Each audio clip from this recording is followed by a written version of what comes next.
Chapter 1. Summer That Never Was.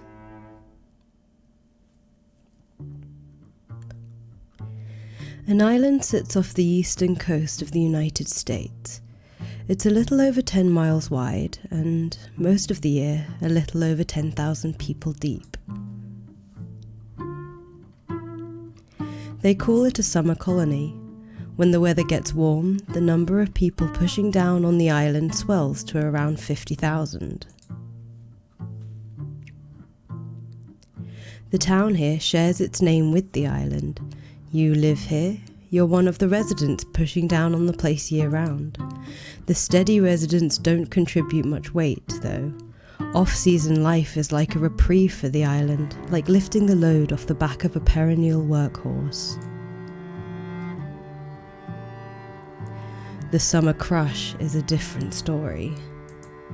100,000 feet at once give you the impression the seasonal colonists have all conspired to shove this charming New England rock right back into the ocean. But 2020's different. You don't see it happening this year. Can't say you're heartbroken about it either.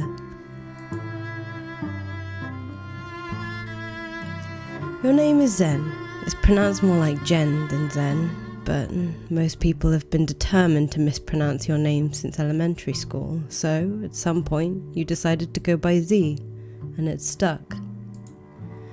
Stuck it to your parents too, sorta, who endowed you with the romanization of a name which would either guarantee a lifetime of correcting people or interminably acquiescing to their wrongness.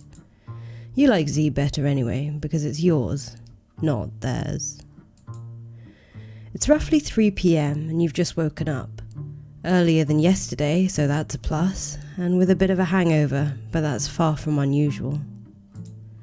Your bedroom is a bit messy, but you don't notice it anymore. It's a cozy little depression nest, and it serves its purpose well, which is to store the body of a depressed 23-year-old woman when she's not working, whilst the decor manages to accurately reflect her personality and emotional landscape.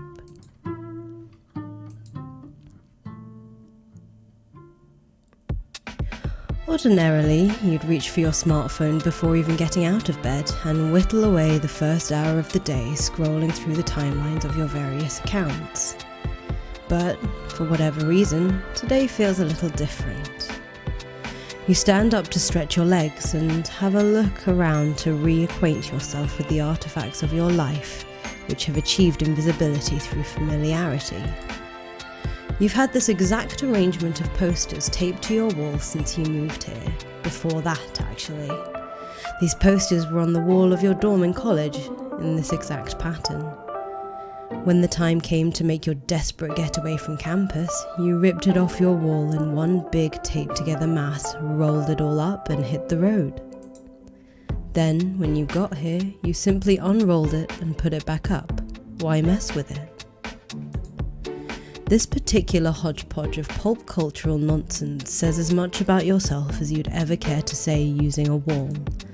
Maybe it's a consequence of the media you consume that made you feel this way, but you've always believed you can tell a lot about a person by studying the things they used to like. In fact, you might even go as far as saying in this era, an individual's personality isn't much more than a composite of all the media they've ever consumed, and their favourite stuff in particular. That's why, whenever you meet someone new, you kind of wish you could just look at their bedroom and take a quick tour of all their interests, sparing you a lot of laborious banter and wondering over whether someone's worth your time. Again, it could be certain types of content you've consumed in your past which resulted in this philosophy, but you can't be sure. All you can do is refresh your memory on your various interests to reaffirm who you are to yourself, along with any imaginary voyeurs who have inexplicably decided to tune into your underwhelming morning ritual. That's your Metal Gear Solid poster. You've created a number of fan works for this series, and not a single one of them is suitable for children. Very few are suitable for most adults, actually. But never mind that, you think Kojima has an advanced understanding of war which has eluded authors far more celebrated than he. You also think Kojima has an advanced understanding of horny gay men with enormous butts, which is an asset of far greater literary value in your opinion. Insane clown posse, of course. You're way out of this by now, but you had a juggalo phase in high school. The reason for this decision was extraordinarily complex and layered, far over the head of anyone who would ever be inclined to wonder. If you even need to ask why, being down with the clown cannot be fully explained. You mainly keep this up as a reminder of your roots. A reminder of a philosophy toward family which you prefer to more conventional definitions. You've had this up since 2017, which is before Post went apeshit with all the face tattoos. Increasingly these days he seems determined to look like hot garbage, and yet the uglier he gets, the more fond of him you grow. You will never forsake this kind-hearted goblin prince. He could tattoo a dick on his face and you'd probably weep tears of joy. It's like you said when you checked out the ICP poster. You like to keep reminders of your pop cultural roots. There was a long story you read when you were young. You almost never talk about it now, but this guy is here to remind you. Whether you like it or not, it's a part of you now. The calendar marks the days for your shift at a local restaurant where you work as a waitress. The page is set to February 2020, but this is wrong.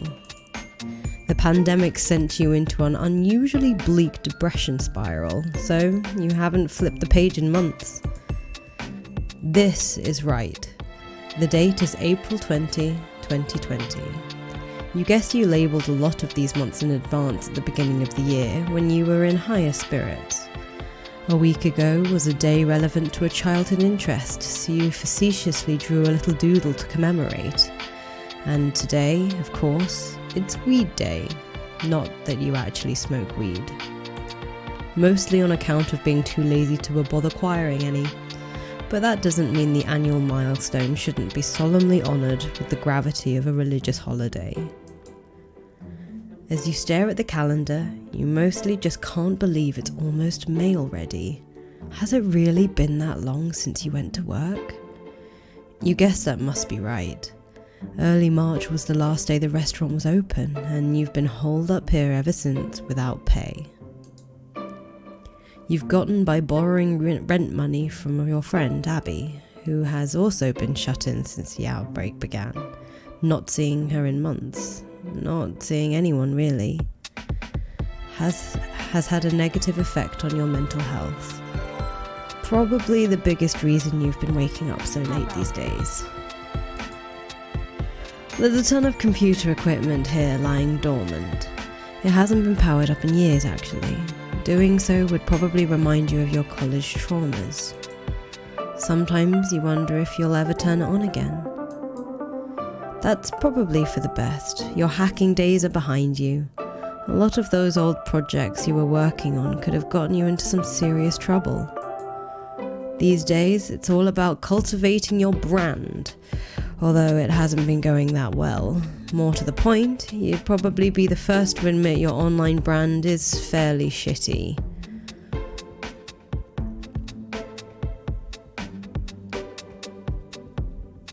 Yeah, I think I might. Chat, we're gonna pause the game. I'm gonna how do I disable alerts? Just so I could disable. How do I do that? Because I want to make this into a YouTube video, but I don't know how to do it. I don't know how to do it. I can pause them. Is that the same thing?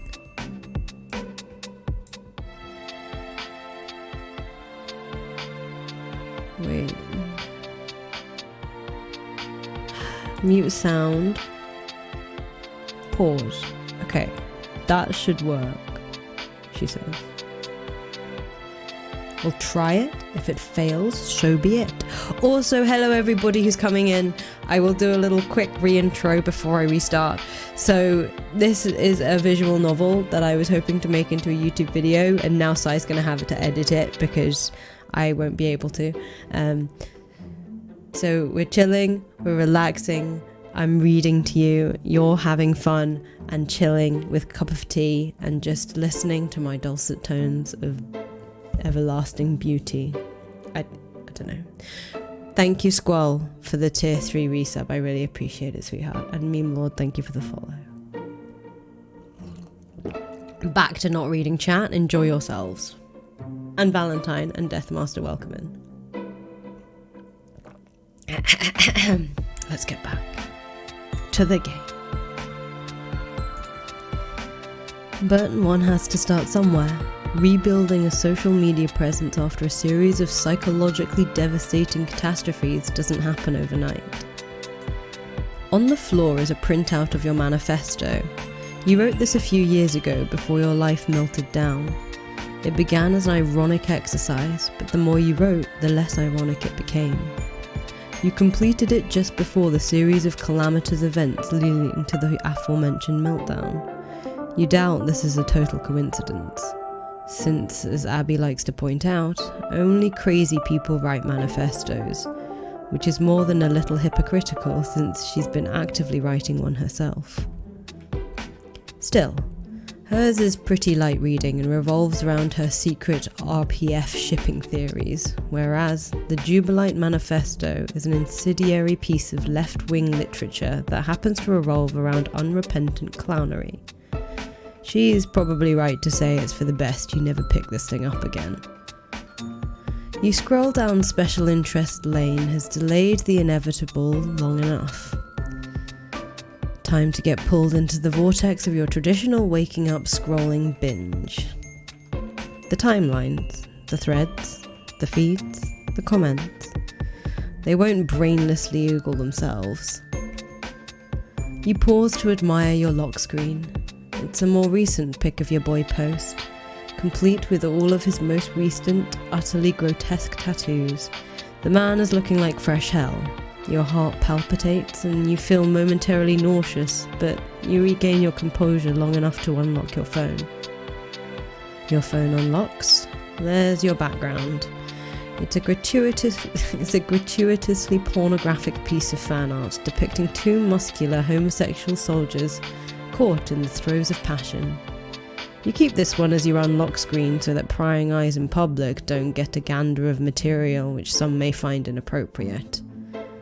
But, as your wise-ass friend has pointed out, the Malone lock screen is arguably more indecent to flash in public. But, enough dithering over your gallery of obscene mails. Time to check your accounts. Most of your effort in attempting to build a brand has gone into your Instagram account.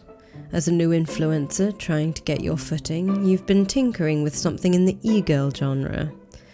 So far, you aren't doing anything too crazy. Your dadaist impulses are what your TikTok is for. Here, it's mostly a bunch of tame, silly shots of you posing around the island. The boys love it when you go to the beach for some reason. They're very basic. Your light following mostly attracts a bunch of simps, reply guys, and rude remarks on the comment section. There's no sugarcoating it. Your TikTok is just plain weird. Full of avant-garde shitposts of a humorous nature, usually performed in a completely deadpan manner and with a bleak intent to the average user of this platform. Sometimes you'll knowingly post cringe. Always ironically though, which as far as you're concerned is dynamite content. Not many people understand it, though a handful of your loyal simps in your follower list always seem to lap it up. Abby never misses an opportunity to reprimand you for your cringe posting. This is to be expected though. She is a pro after all, and even you know your cringe posts are undefensible. That's entirely the point. Twitter is bad. You hardly use this account, but you keep it on hand for the sake of continuing to receive abuse? You're not sure. The doxings and harassment have finally died down over the last year. Nothing close to what they were just after your meltdown. The persecution for your past crimes is barely at a trickle now, which is a double-edged sword. Sure, it's nice to get fewer death threats, but it's also a sign that no one really cares enough to bother, which is bad for the brand. been a few days since you posted any content. The fans are getting restless. Well, not really, but they are restless in your anxious imagination. You are just shy of 1,000 followers. Maybe a new post will push it over the edge? Of course, you understand the crowd isn't that eager for more content. You know it's a common affliction among aspiring influencers, the need to keep pushing content out of fear their following will get bored. As if they're a slobbering pack of wild dogs, insatiable beasts who must have more. But you're not an idiot, and you follow plenty of accounts too. And you know you could barely give a shit if even your favourite account stopped posting for a little while. They can chill if they want. It simply would not affect your life. Your posting habits are more a matter of personal ethos. If you want to build a brand, the content must flow, and so you shall make it flow. But what to post? This, as always, is the burning question. You fire up TikTok because that's where the shit posts go, and God knows you don't have the energy for assembling a respectable ego fit or fixing up your makeup. You try to think of more funny deadpan nonsense you can bullshit your way through while lying in bed. Well, not before fixing yourself up a little. Christ, you look like hell. You fix your hair a bit. No, still bad. Blah. You know what? Fuck it. You're just going to use an absurd filter and crank the irony dial all the way up, looking more and more like it's gonna be a cringe post Monday. You start babbling incoherently. You even turned a voice filter on to maximize the cringe effect. What are you even saying? You have no idea where this is going. You play it back and yikes. It's hard to even get through the whole thing. It's dealing massive amounts of psychic damage. Perfect, actually. This is what you're going for. Let the Sims grit their teeth through every second of this monstrosity and thank you for it. Truth be told, this is the caliber of content they deserve. Yep, the reply guys are lining up to kiss your ass as always. The usual suspects every time. A little entourage of loyal and lascivious hype men. It's sort of adorable and disgusting to you simultaneously. Actually, maybe more disgusting than usual today. That feeling is creeping in. Disgust. Not with the boys per se, it runs deeper than that. Your post fucking sucked, and you're on the verge of regretting it. Why is it always like this, pushing out content? After hitting submit, equal odds that sense of loathing begins to settle in. Was the post a good idea? Could it have been better? Should you just not have bothered at all? It makes you feel crazy, this media landscape. Above all, you think your disgust isn't much about the specific post as it is with a general lack of direction and inspiration. What the fuck are you even trying to do? What are you about? You're too depressed to come up with answers today. But then, that seems to be true every day. You log off TikTok with dismay. You're getting a DM on Discord. It's your friend Abby. Not surprising, since she almost always hits you up after you post some content. Usually with some friendly critique. Today is probably no different, and you have a feeling you already know what she's going to say. Isn't it a bit early in the day to be sad posting cringe? You usually have the courtesy to wait till I'm sound asleep and you're drunk off your ass. Fuck off, I know it's cringe. So this is what it's come to. Your brand as an ironic cringe poster is congealing before my eyes. I guess. It's hard to come up with, ideas for shit. Ain't that the truth? What are you talking about? All you do is post vids of you looking hot and saying dumb shit. Yeah. That's a hell of a brand if you can make it work, which you obviously can. At least you know what you're about. I'm still trying to figure that out. Hasn't been going well lately. That's easy. You are also about looking hot and posting cringe apparently. Well, not fucking hot enough. Not like you. Nonsense. The sizzling bitch plastered all across my TL begs to differ. And the gentlemen callers you have attracted to your content? They seem none too displeased. Christ. Whoa, and what's this, see? You crossed the 1,000 follower mark. See? You're being so down on yourself for nothing. You're well on your way to the big leagues. The fuck is this patronizing shit? Besides, how am I even on your TL? You don't even fucking follow me. You're too embarrassed to, remember? Because it would hurt your brand if people could check your follow list and see my freak ass there with all my past baggage. Oh, that's unfair. You know the game, Z. How many of your fucking 3 million followers would you really lose if you followed me? I do follow you. With an alt, you know this. I mean on your main, Abby.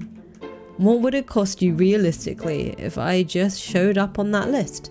No fanfare, no shoutouts or any bullshit like that, just one friend following another because she's got her back. You lose what, a few grand maybe? And even then it'd just be a handful of snarling cunts who don't need stinking up the joint anyway. It's not even about that, it's about keeping the discourse down, come on. I mean, not to sound like a bitch, but I couldn't handle the shit you went through. You know damn well we both got the same kind of dirt on us, but like... But what? But you already fucked yourself up and I'm still keeping a lid on it all, like, delicately. And if you thought it was rough for you, think about what it would be like for me at my level of visibility. Oh, I see how it fucking is. You're too famous, so you'd fall harder than I did. It's fine, I got thrown to the wolves because I'm a nobody, right? No! I mean, like, I had to go to fucking hospital, Abby. Okay, fuck. I'll follow you, Jesus. I was just messing with you. Why do you have to turn it into such a serious thing? I don't know. It's fine, actually. Don't follow me. I know exactly why you don't. I'm just being shitty because I'm in a bad mood. You're right, of course. If it triggered discourse, I'd be the one to take most of the heat anyway. I just need to keep piecing my brand together the old-fashioned way. Old-fashioned? Like horse and carriage shit? Yes, Abby, that's exactly what I mean. Like how people used to cultivate their social media platforms when everybody owned horses. What? Horses? What? I was fucking joking. I mean, just figure out what I'm trying to do or say here, and let people who are into it come to me naturally. The type of people who wouldn't give a fuck about what my past is like. I know you were joking. Can we please just let it go unsaid for once that we will always both know when we're joking? We always joking. We get the shit. We're not basic bitches. Yeah, I know you know. My dry response to you was also a joke. Idiot. And you can call it on the key smashing. I'm still fucking hungover, and it's the texting equivalent of listening to noisy traffic. Chaotic juxtaposition drama. Huh? Autocorrected key mash exclamation. To take the edge off for my poor and feeble friend. Oh, I do that sometimes. It is one of my good goofs, as you know. Whenever you do that, it's only funny to you. It's just confusing to everybody else. Nope, it's objectively hilarious to all involved. Has anyone ever not been confused when you do it? Well, as if I even ever talk to anyone much but you. At least maybe we can agree the notion of chaotic juxtaposition dharma sounds pretty cool, whatever that even means. Fuck yeah. That's why I thought you might be bringing up a worthwhile topic, rather than continuing to destroy my morning with your useless brain garbage. Wow, morning. It's almost fucking 4, bitch. Good point. I gotta get going. Okay. Any sign of you going back to work yet? No. Thinking that job is toast for good. Shit, why? For a while I was hearing stuff from the owner about reopening the restaurant and getting ready for the summer, but I haven't heard from her in weeks. I think she might have given up on the whole idea there will even be a tourist season and just left the fucking island. Or maybe she just got the Rona and died. Fuck. It's fine. I don't really care. Okay, but what about rent? You need me to send some more money or? No, I'm alright. I think I just won't pay rent this time. I don't even give a fuck anymore. What's this idiot going to do, evict me? Good luck with that, bro. Incredible attitude. I love you. Okay, I'm gonna eat some shit right now because I feel bad.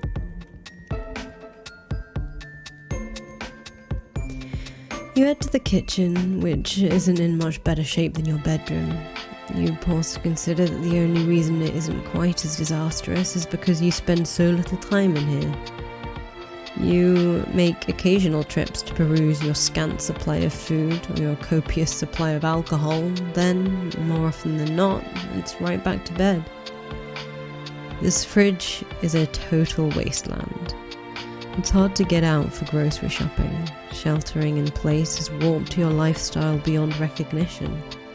Much easier to order shit, but money has been running low, and hitting Abby up for cash gets old.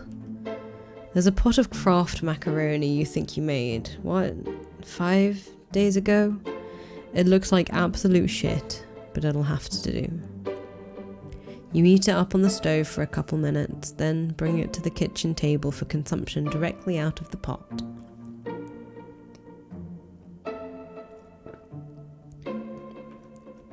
You make a mental note that this depression meal life hack could make for some decent ironic TikTok content.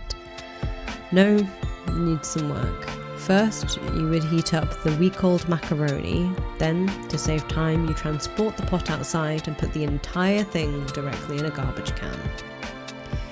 Then, to save even more time, you curl up in a nearby bush and patiently wait to pass away.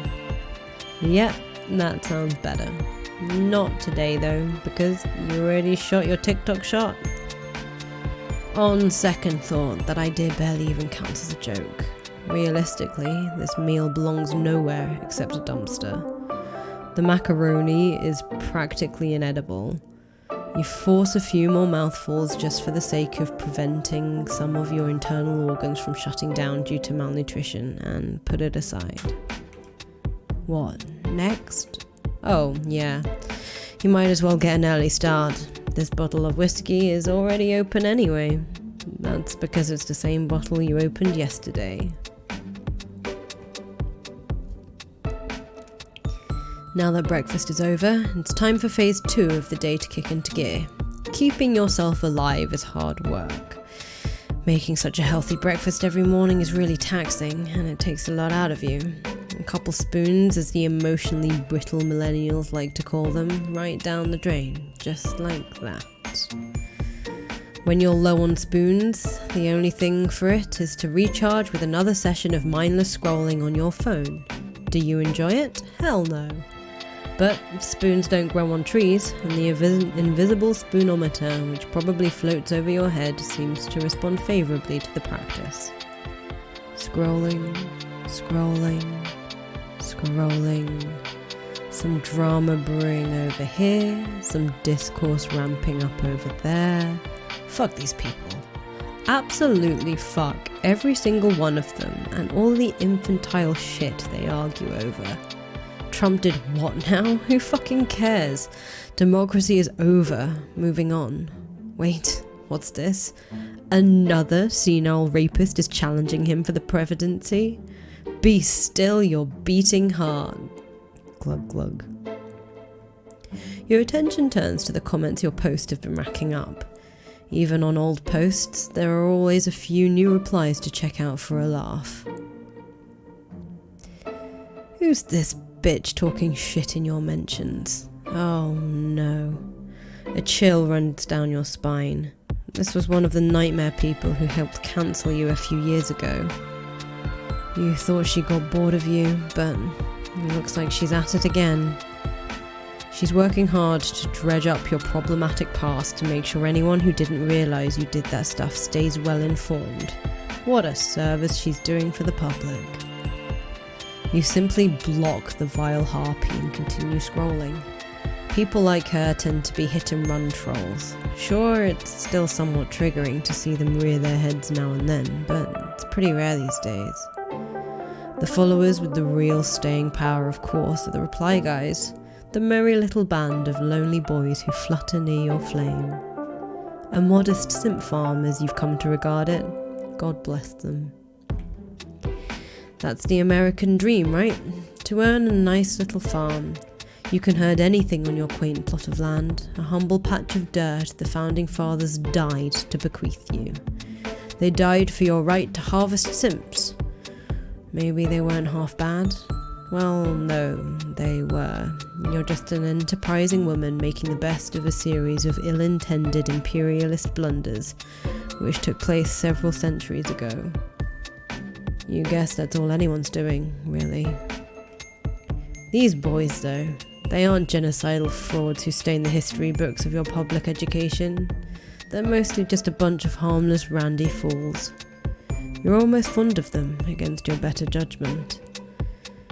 You wonder how many members of this little flock happen to live here on the island. Probably nobody, since you have so few followers. You guess some of Abby's followers might live here, though actually. Actually, it's more than likely, since Abby lives here too. She's probably got a few simps who are thrilled to be living on the same small island with such a sexy and popular influencer. Could the same basic principle apply to you on a smaller scale? Someone following you just because he happened to notice you're local? Not out of the question. You linger on the idea. The 1,000 people who follow you, they like you, right? Ostensibly, this is why people follow each other. The hate which has chased you around has obscured this truth, but it seems likely this is how normal people operate. That's kind of incredible for you to dwell on, that these people actually like you. Feels like a miracle that anyone would. You're certain that this list overwhelmingly consists of cis-shit males. You wonder how many of them are attractive. Can't possibly be more than a precious handful. You try to imagine these kings, these magnificent jewels in the rough.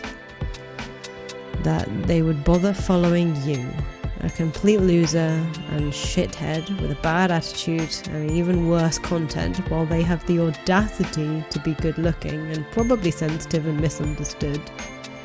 You realise you're getting drunk enough to wonder if it's a good idea to reach out to your followers through a story post to see if anyone's nearby. Actually, that's not true. You don't wonder if it's a good idea, you're perfectly aware it isn't. What you mean is you're getting drunk enough to know it's a bad idea, but do it anyway. Why waste another second bullshitting yourself about it? You know you're going to end up caving into yourself in the mental debate, so you cut to the chase and just do it. You prepare a cunning thirst trap and post it to your story. You check your DMs, and within minutes you collect about a dozen messages, all from the usual simpy suspects. Guys you were expecting a reply from no matter where they live. Really predictable shit going on here. Something about this dude's face and demeanour pisses you off for reasons you can't put your finger on, so you block him. Most of these replies are completely useless. Hang on.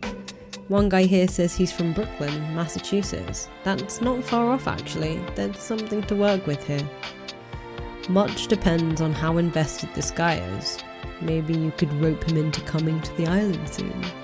Ferry schedules vary throughout the year, but there's practically always one departing from Hyannis, which is probably about an hour's drive from Brooklyn. Maybe he could even make the trip today if his desperation level is high enough. But then it all depends on whether he's worth bothering with, doesn't it? It's quite a puzzle thinking about the factors in play. If he's hot enough, his desperation index could be very low. It might be like pulling teeth getting him down here, which would kill the impulsive allure of this dumb shit stunt. But if he's a ghoul, you could probably get him to swim here. But then, if that's the case, why would you go to such lengths to debase yourself like this? Why, indeed? It's an internally rhetorical question. Of course you would. Your thoughts turn again to your idol, dear sweet Post. A complete swap from goblin of a man, and yet if he were in your kitchen right now, you would have no doubt you'd ravage the poor fellow. He would probably be afraid of you. It would be better if he were afraid of you. Your secret wish is that one day you hope to strike sexual intimidation into the heart of an American singer-songwriter, rapper, record producer and actor known for his introspective songwriting and laconic vocal style. Not that you would ever make such controversial remarks out loud. Not again, anyway. Not if you hope to have a brand someday. Fuck it, you say. You only get to ruin your life once, or sometimes, many times in rapid succession, but if that's the case, you like to think of it all as one long grand act of ruination. And if you're really committed to daisy chaining a series of life-hobbling mistakes together, you might as well make it count. Brooklyn's not too far. Yeah. Just a drive and then a ferry. Yeah, I've never been there. Okay, don't really care.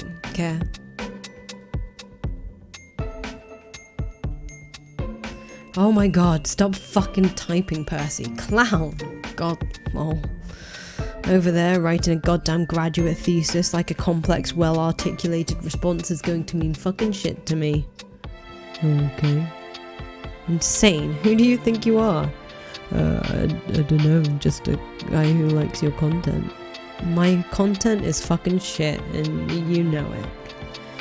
Not really. You look good. Percy.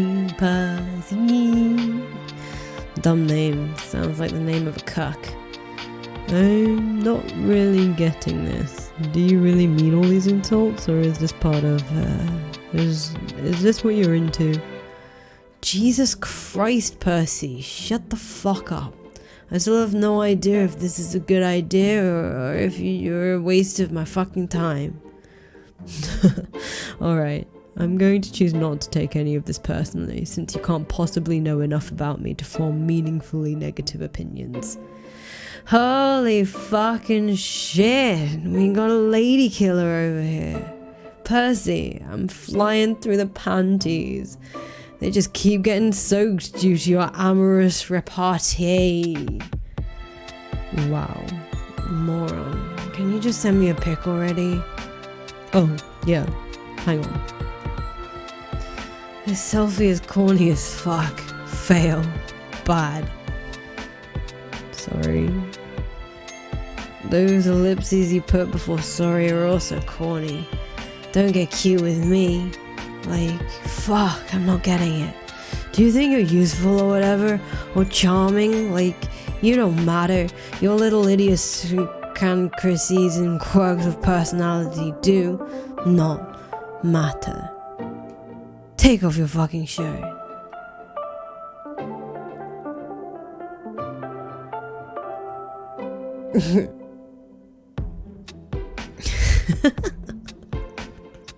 Wow. You aren't going to upset me. I get it now. You just like talking shit. It's your thing. That's cool. Go ahead and tell me how bad I look. I can take it. No, cuck.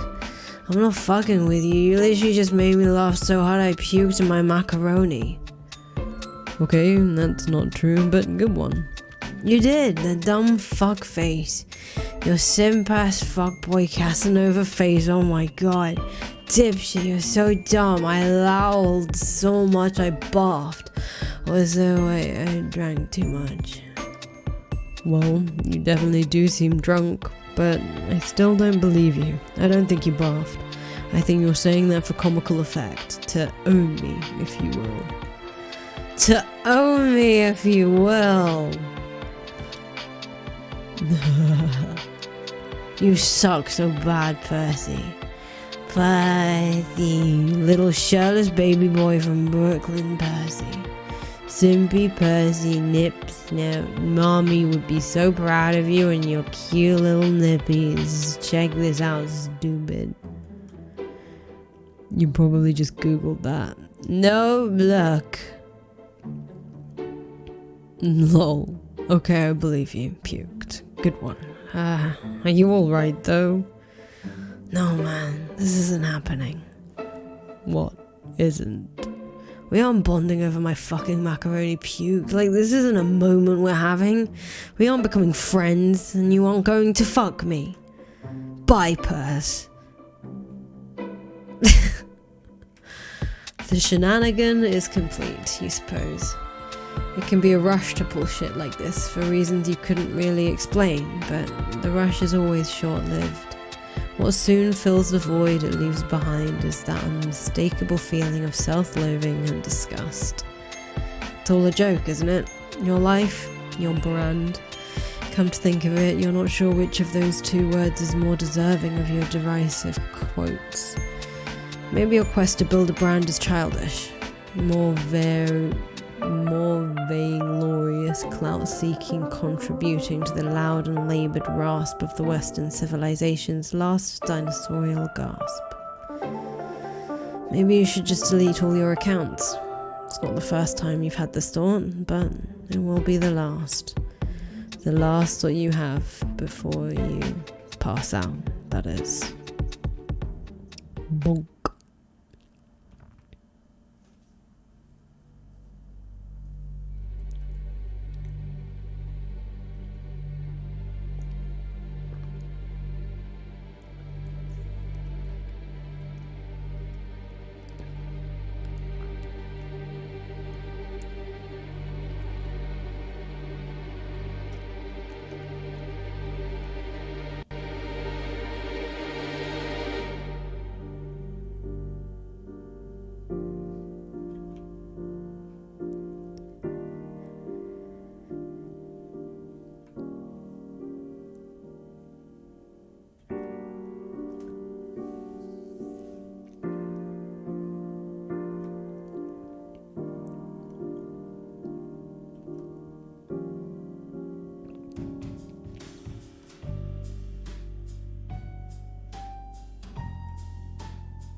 Your work is all finished.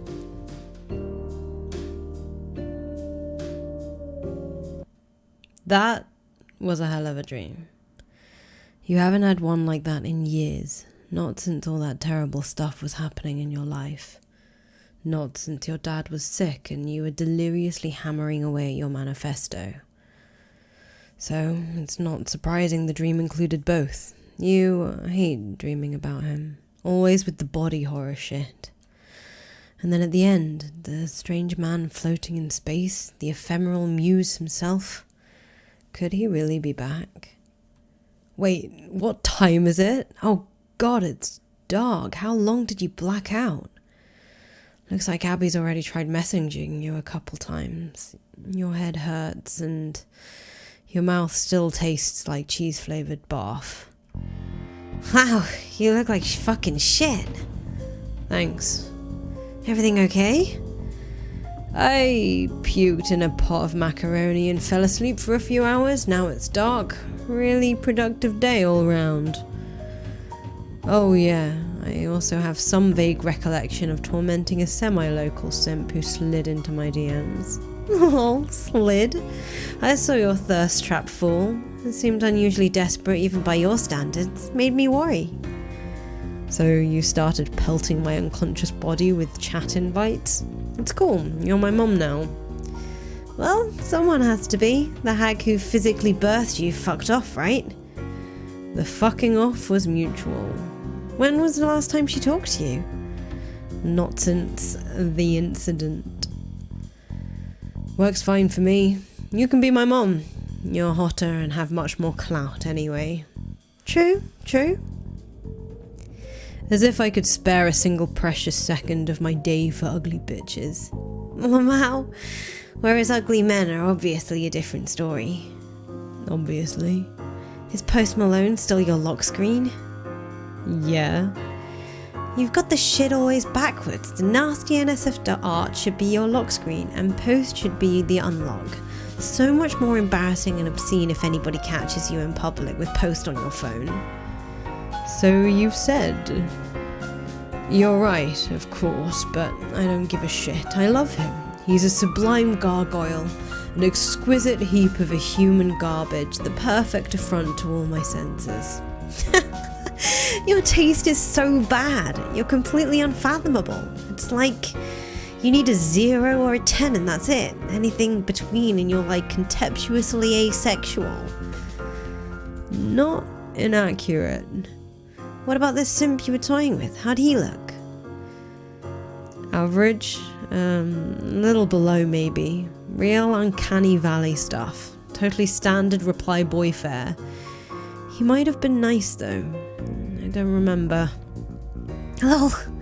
They're always nice. Doesn't mean shit. I know. He said he's local. You gonna pull anywhere with this or pull in the plug? The latter, I'm sure. Maybe you should modify your standards a bit. Reel him in. We're in fucking quarantine lockdown, Abby. So? This thing is all kinda overblown. We aren't supposed to go to concerts and shit and get sneezed on by huge groups of people or whatever. I don't see much harm in hanging out with a few people on an individual basis from time to time. And by this I assume you mean... What, you think I haven't been keeping myself entertained? I still have people over all the time. Pretty dumb shit, Abs. What, you're surprised? To hear you're still an atrocious slut? Not at all. But your parents are supposed to be the ones claimed by the boomer remover, not you. You can't just die off before you take all their money. Please don't do that to me. I'll be fine. I'll get a little cough and that's it. Big deal. Oh, wait. Maybe then I can infect them. Oh, you're actually now using your fucking brain for once. Seriously though, when's the last time you hooked up with anybody? I seem to remember you were very busy, what, last summer? I guess that was the last time. Haven't really been in the mood since then. You kept updating me on the revolving door of weird dudes you were picking up from the restaurant. I missed that. The stories were so good. Yeah, it was a real circus in here for a while, but I don't need shit like that in my life at the moment. Did your boss even know you were picking up her gross male customers? As far as I know, she never found out. It doesn't matter, she's dead now anyway. What? Did you hear something or... No, it's just the reality I've chosen to believe in. Pretty sure I'm quitting that job even if she reappears. I don't give a fuck anymore. Good move. I highly recommend not having a job and never planning to have one in the future, ever. You're rich. I also highly recommend being rich. I'm working on it. Not hard enough, apparently. You got a straight shot to riches right here, bitch. Just marry into my fortune. Won't even make you sign a prenup. That's super generous, but no thanks.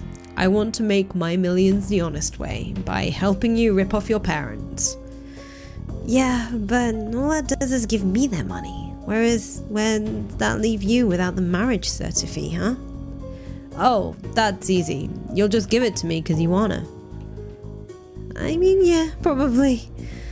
See, I'll miss that restaurant if you never go wait tables there again. I won't. That's where we met, remember? Yup. Why didn't you pick me up that day, huh? Why'd you have to friendzone me so hard? Fucking brutal. Because you're an ugly rich cunt, and I probably thought you looked smelly that day. Bullshit. You dragged every sewer creature you waited on back to your place. Lol. And you have the audacity to call me a slut. You are? So are you. I'm really not a slut per se, so much as a person with an especially punitive set of self-harming patterns. Well, if you hate yourself so much, why not self-harm a bit with me sometime? Because I'm also a filthy homophobe. This is a matter of public record, remember? Oh, no you're not. Sure I am. I hate gays. No you don't. Well, you're gay and I hate you. I'm not even gay! You're gay enough. Don't erase my bisexuality. I'll erase whatever the fuck I want. Wow, I like it. If we ever actually slept together, I'd fucking annihilate your bisexuality. You'd become a permanent lesbian. Whoa! Z! This is getting out of hand. This will never happen, Abby. I am deeply committed to being a problematically homophobic heterosexual piece of shit who sometimes enjoys the company of ambiguously reptilian men. Besides, you're my mum, remember? Oh yeah. Can't exactly fuck my mum now, can I? I'm deep enough into cancellation purgatory as it is. Yeah, I would never do that to you. As my daughter, you are my responsibility. Hey, seeing as we now clearly no longer care about quarantine, so that I can catch this disease ASAP and kill my parents, why don't you come over tonight? I can cook something for you. Probably something better than macaroni bath? I don't know. Come on, my place is huge and expensive and extremely empty. Doesn't that sound better than wallowing in your nasty little depression cave? I guess. Maybe we could snap some content by the beach tomorrow. You know how the Sims always love the beach shit. Yeah, but I don't think I'll be putting out content like that anymore. I'm thinking of revamping the whole brand. Oh? Yeah, I just had this crazy fucking dream. It was so wild. I think my subconscious was trying to tell me something important. I don't know if it's a good idea, technically, but I think I'm obligated to do it now. The shit was too powerful to just write off. Do what? Remember my manifesto? Oh god, that thing? Yeah, I know. It's all pretty out there, but I think there's something to work with there. Well, if it gets you to come over here and helps you pull yourself together, then I'm all for it. I support you no matter what. What a pal. The true test of friendship is if you can humour each other's manifestos. Well, you humour mine, don't you? Oh yeah, I'm all fucking about the truth of Jim Cook's secret romance. Oh, G-Cook, actually. But yes, thank you for your crucial support. I will say your place is the fucking bomb. Do you think your parents will vacation there again this summer, or are they Rona spooked like everyone else? Yeah, I wouldn't be surprised if they hunkered down at the family compound all summer. Good riddance if so. Still amazes me they're okay with you just squatting in their $10 million vacation home, like, permanently. The fuck are they even gonna do about it? I have the keys and I'm a grown woman who does as she pleases. No arguing with that. But they must feel like they're getting a great return on that Harvard biz degree they bought you. Yeah, fuck that. I'm doing some numbers, motherfuckers. My brand is popping. Something tells me they're unimpressed by your meteorically accumulated clout. Yeah, they take a huge boom of shit all over any chance they get. I really wonder what they, wanted. What were they picturing? I'd leave school and slide into an Amazon VP spot or some shit?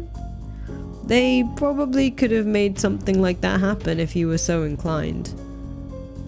I mean, maybe, but what the fuck do they think business is? I'm doing business here. People like my brand. This is how you make shit happen. I can build on this to do whatever. Later. I didn't even need my fucking degree. At least you finished it. Which mainly served the purpose of staving off their massive disappointment in you. Instead, they're only mildly disappointed. Yeah, sorry about all that. It's alright, I ended up saving them a lot of money by psychologically imploding halfway through. MIT is actually super expensive if you weren't aware. Oh yeah, one time my parents looked into buying it.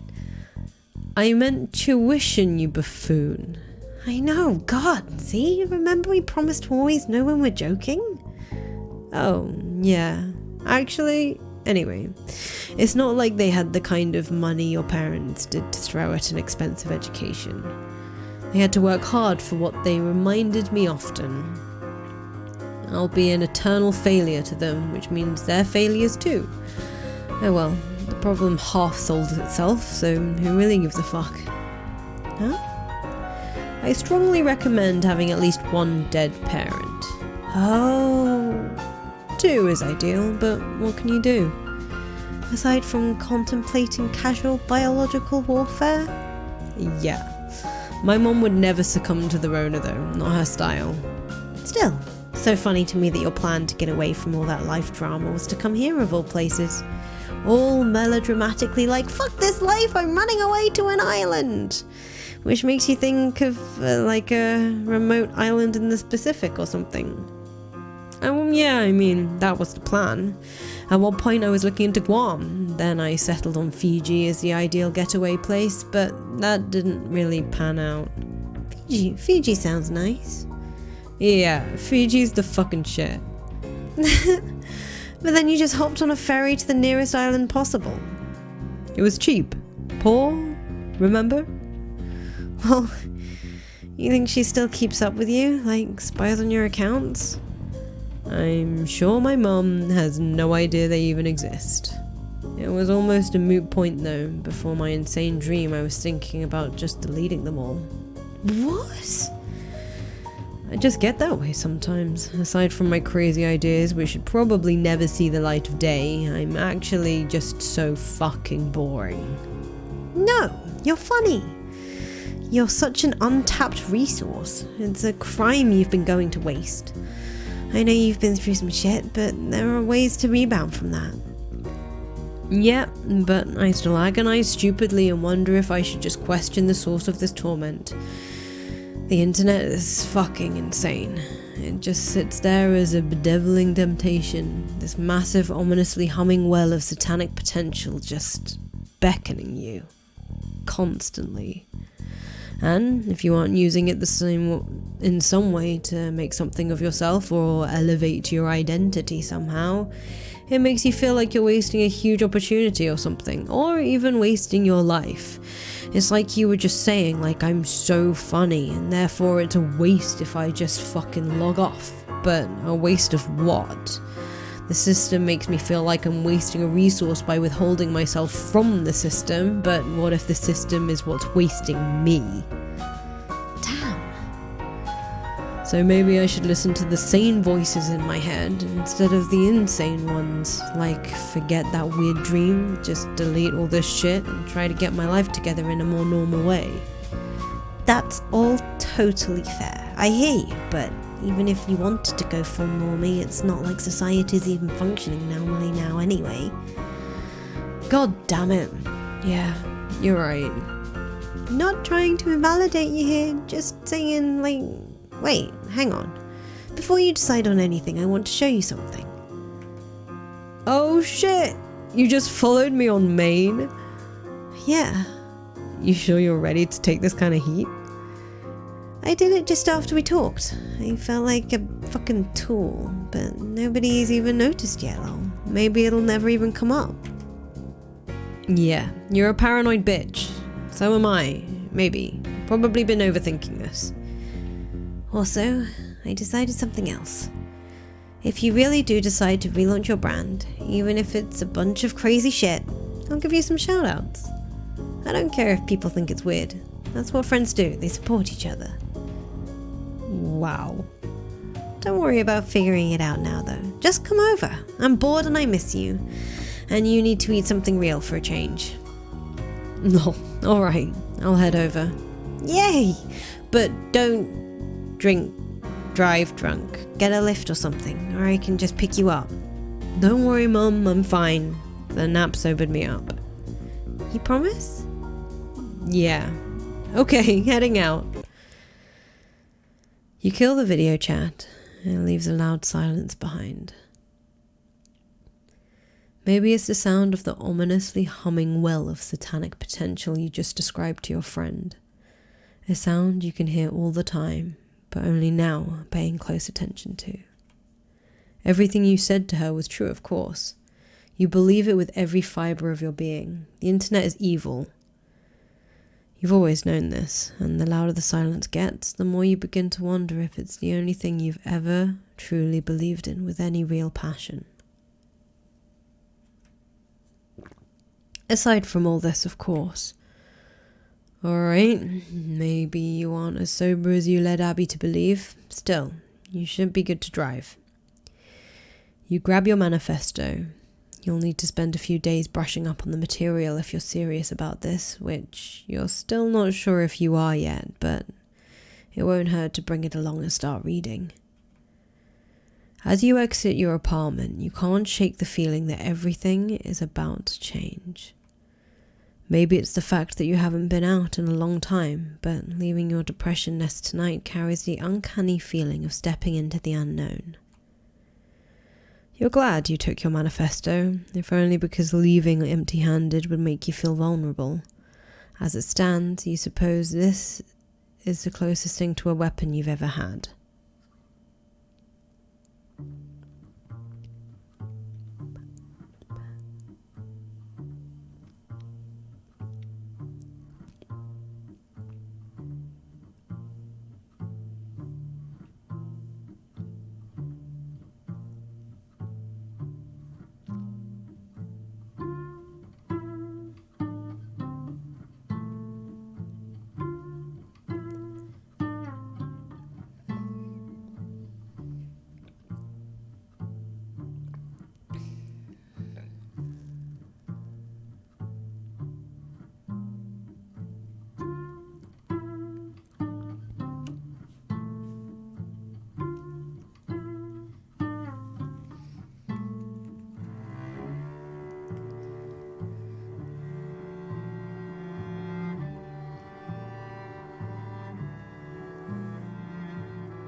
End of chapter 1.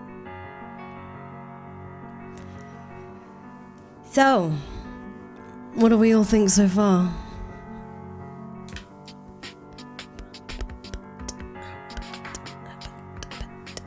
I love this game. Me and Sai have played it already together, and it's such a good story. Basically, super relatable. Oh yeah, Interlude 1.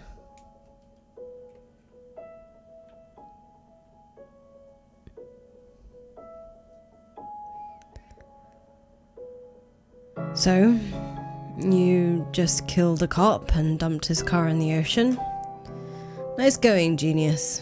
The cold hand of justice will close around your throat soon enough, whatever it is that justice even means these days. Maybe justice is what happens whenever people with power manage to punish whoever was trying to fight back a little for once. Maybe that's why you need a little more power of your own. Enough power to claim justice is what's happening when you're the one settling the score. Or maybe what you need is even simpler than that.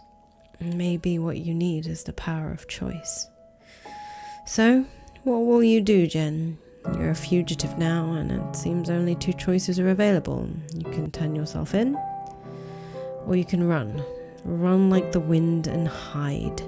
Find Abby, drive yourself off, bury yourself in your work and figure it all out later.